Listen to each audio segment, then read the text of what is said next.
Oh, here everybody. Hi everybody. I'm Rima here, making my video for the first time from my laptop and with my glasses as well. I've hidden my glasses so far from all my videos because I am happy to be without them, but really without them, I don't have a happy companion, so I need them all the time. And I just, for fun, blame it on the genes and on the family. Everybody has it in the family, so I just get to get away with it. Anyway, so today's video is on a women's only gathering that I went to yesterday.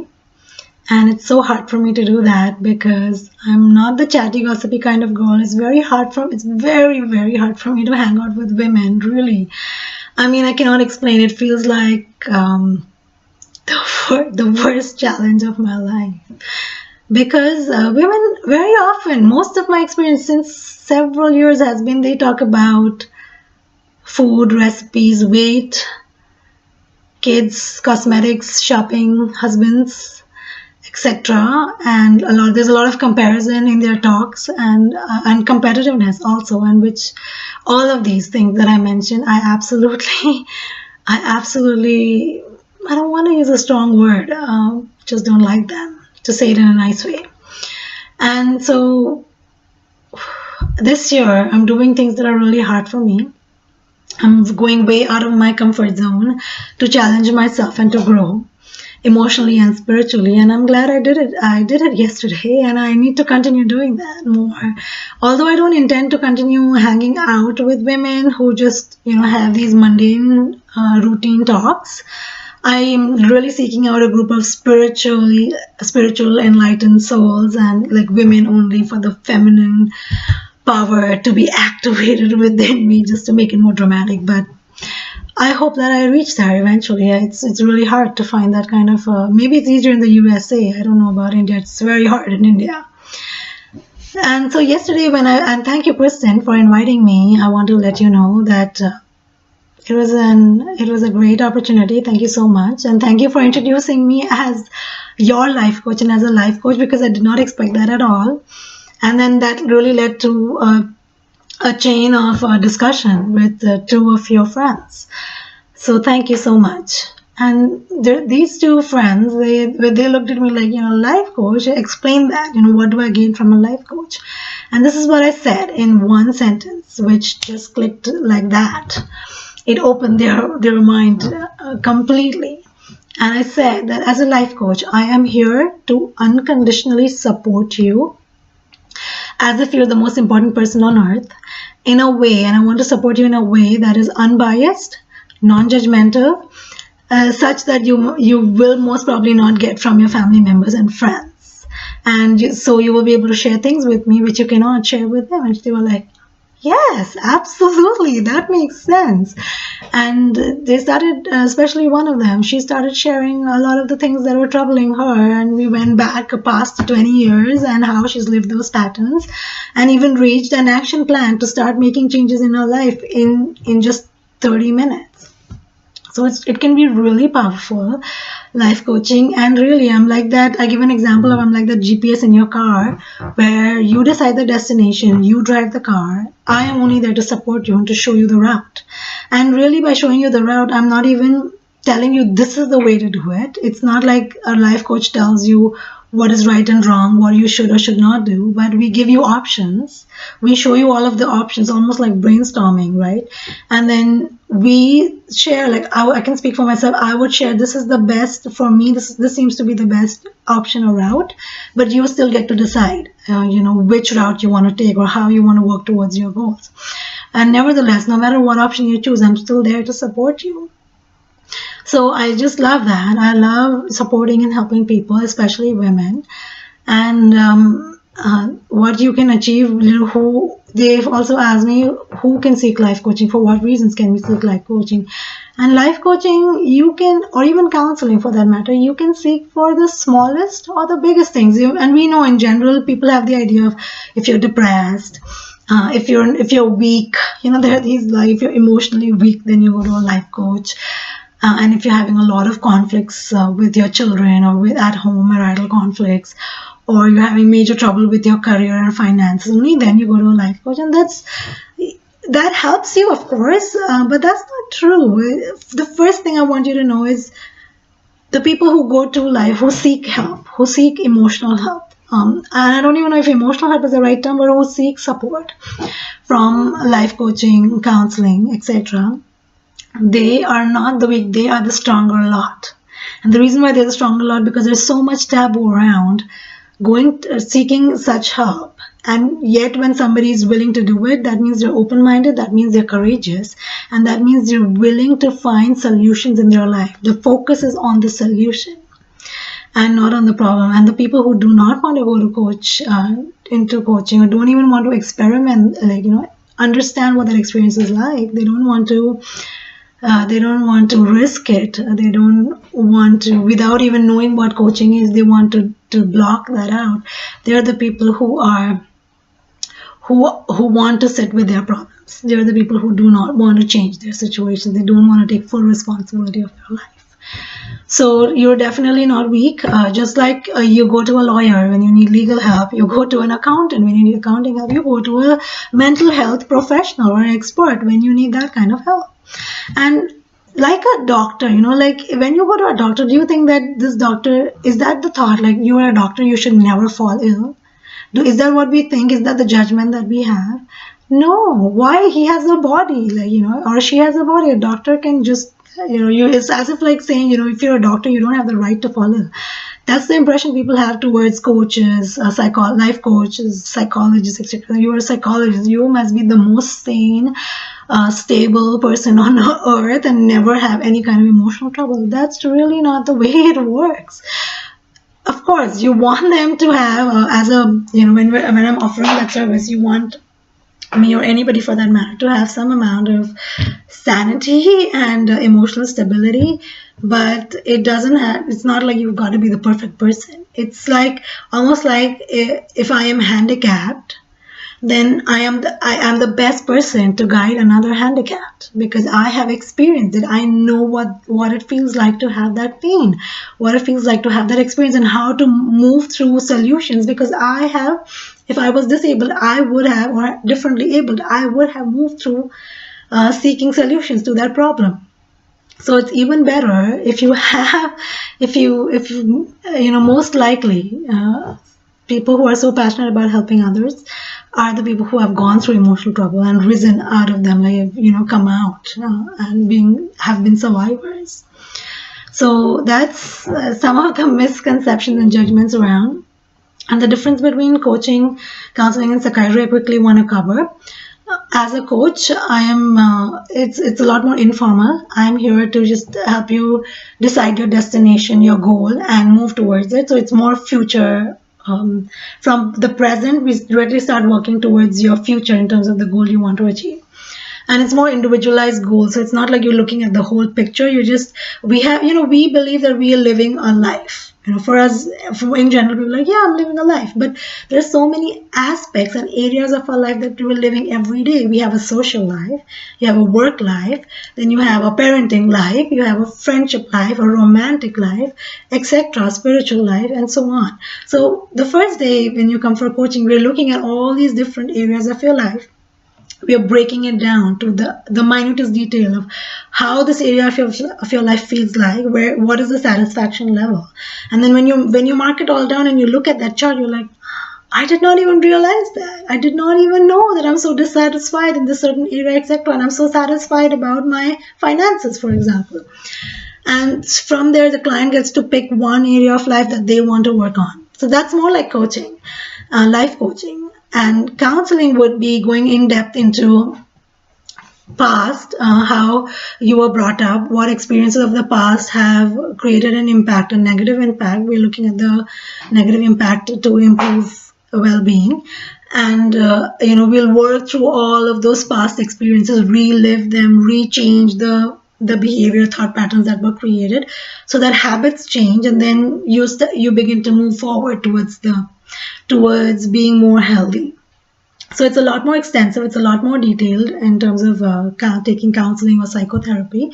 But in terms of effectiveness, both are effective, I would say, depending on the problem. But also on the willingness of the client and the skill of the therapist. So we say, like, in counseling and coaching, it's the skill of the therapist and the will of the client that come together to create the outcome. Okay, and psychiatry is, I'm an anti-psychiatry person. I'm not an anti-psychiatrist. I'm an anti-psychiatry per se, because psychiatry bends a lot on, depends a lot on medication to treat emotional troubles or disharmony, and I don't approve of that at all. Not at all. You, by medication, you're just creating a biological difference. You're not creating an emotional impact. You're not creating a good emotional impact. And there's a lot of examples that I can give to counter that belief. So please, if you can say I'm very biased. Yes, I'm very biased, and I want to be biased. If you come to me, I will never, unless if you were like, there's this person who's, the personality is having serious personality problems, like, and disorders like schizophrenia, like narcissistic, or etc. Only then split personality. Only then would you move to medication to keep that orientation of life. But otherwise, for depression, no, you don't need to go to a psychiatrist at all. Depression is an emotional problem.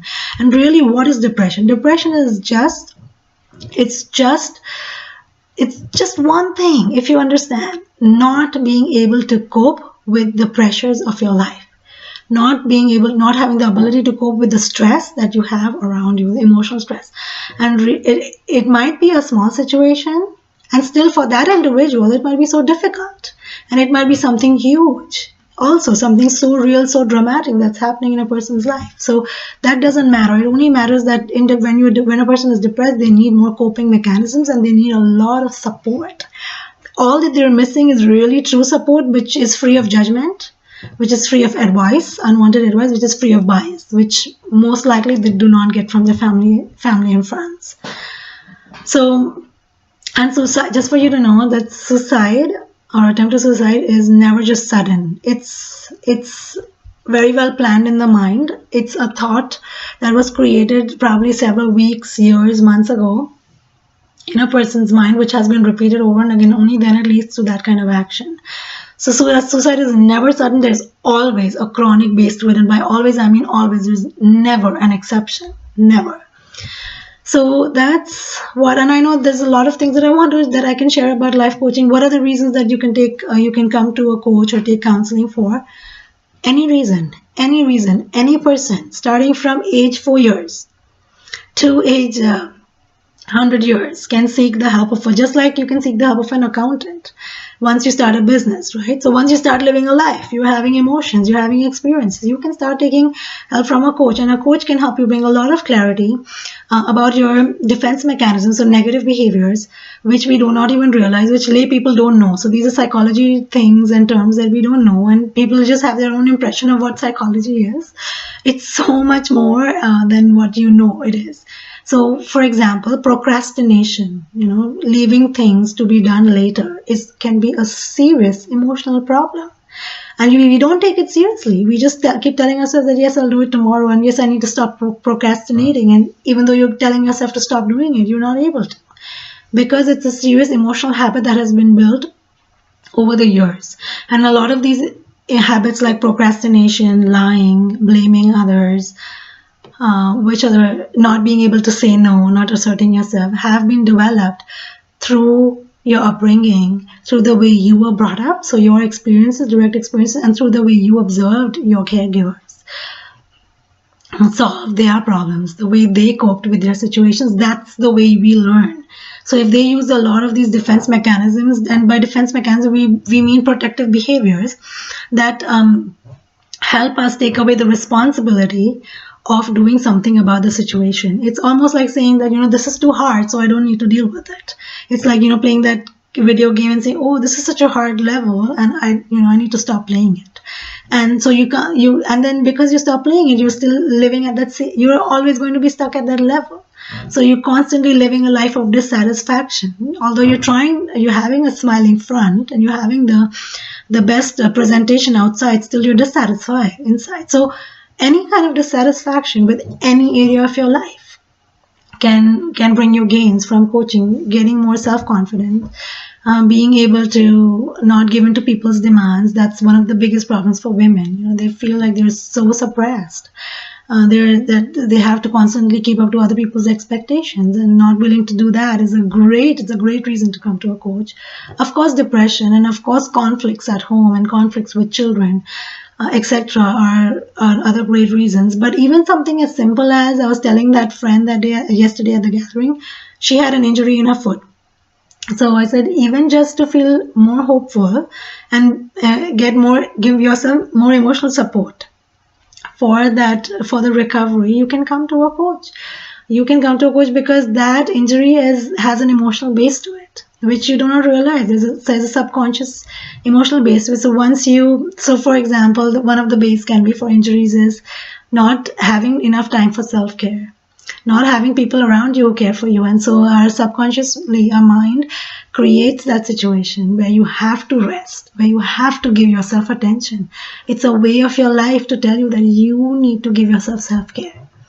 So if that clarifies, it's just a very complex subject, and the easiest way to understand coaching is to experience it. Really, it's not that bad. I mean, you don't need to beat yourself up with all of those taboos of, I cannot go to a life coach. And if you do, you're really giving yourself a great gift. And there's two important things that I want you as parents to teach your children. This is coming up from, trying to keep this video short, it's already 16 minutes long. This is coming from a place of me understanding and observing that so many parents are frantic about, my child needs to do all of these different classes so that he or she becomes smart, so that subconsciously the thought is that they are able to cope up and show up well in this competitive world. Really, that's the only reason why we want to send our child to music and then dance and then Kumon and then full-time school, a great school, and even to temples regularly, teaching them morals, teaching them a new language, etc. There's just so much overload. There's so much overload on so many children that I observe, and I feel sad for these children. I feel even more sad for the parents, because really their intention is good. They want their children to be smart so that they can cope up with the challenges of the world, and the parents themselves are feeling those challenges, right? And so here are the two things that you can teach your child. And if you teach these two things, it will not matter even if they're not going to school, believe it or not. These two things have so much power in them. If they don't go to school and if they don't go to any class, they're still going to shine and stand up in this world. And those two things are, that's the secret. Here's the secret. One, teaching them unconditional love. And the way you can teach them is by having them experience it through you. And by unconditional love, I mean, I love you even if you're throwing a tantrum in public. I love you even if you're wearing the most embarrassing clothes and acting in the most embarrassing way. I love you even if you are a below average child and the teacher always calls out your name in the negative sense. I love you no matter what you do or how you are. I still love you just as much. So my love doesn't become more or less because it's not dependent on anything. If you can teach your child that yes, you want your child to change his or her behaviors, you want your child to learn to be better at things, and you want your child to improve certain attitudes, etc. But that's nothing to do with love. Really, it's not. So if you tell your child, I'll love you more, or I'll get you a gift if you do this, you're really putting all those conditions in their mind and letting them know that your worth is dependent on how you show up in the world and how I define what is looking good in society, what is looking good to me. So it's if you are able to understand this concept, you're doing a huge favor to your child and for their entire future, for years to come. Because those little things, these little things that we do of telling our children that do this and then I'll do this for you, be good and then I'll buy you something, be good and then I'll play with you more, be good and then I'll love you more. They create such a great emotional impact. Do you understand the intensity of that communication that you have with your child? What does that leave? That is the reason why, these are the reasons why your child will lose his job will not be successful in an interview 20 years from now. This is the reason why. This is the reason, because you said this to your child, because you put your self-worth down, because you said that your self-worth has to be constantly weighed. So and you see me, I get so hyped up about this because it really agitates me when I see parents being so conditional to their children. And how is it that when they're 1 year, when they're infants, you love them so unconditionally? What happens when they grow up?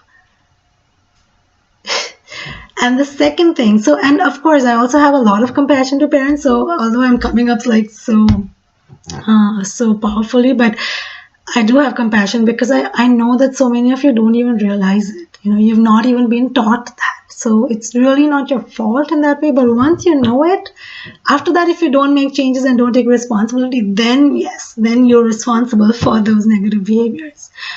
And the other thing that you need to teach your child is that there's always a solution to a problem.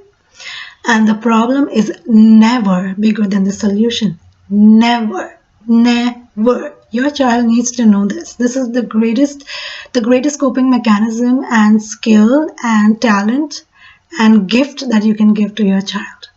And even to show them that even if there's no solution in the physical world, in the concrete sense, there's always a solution in the mind.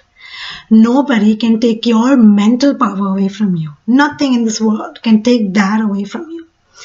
And how you perceive a situation is also a solution, right? So for example, yes, was it yesterday morning, my daughter woke up and she was upset about something small. For us as a parent, it might be small.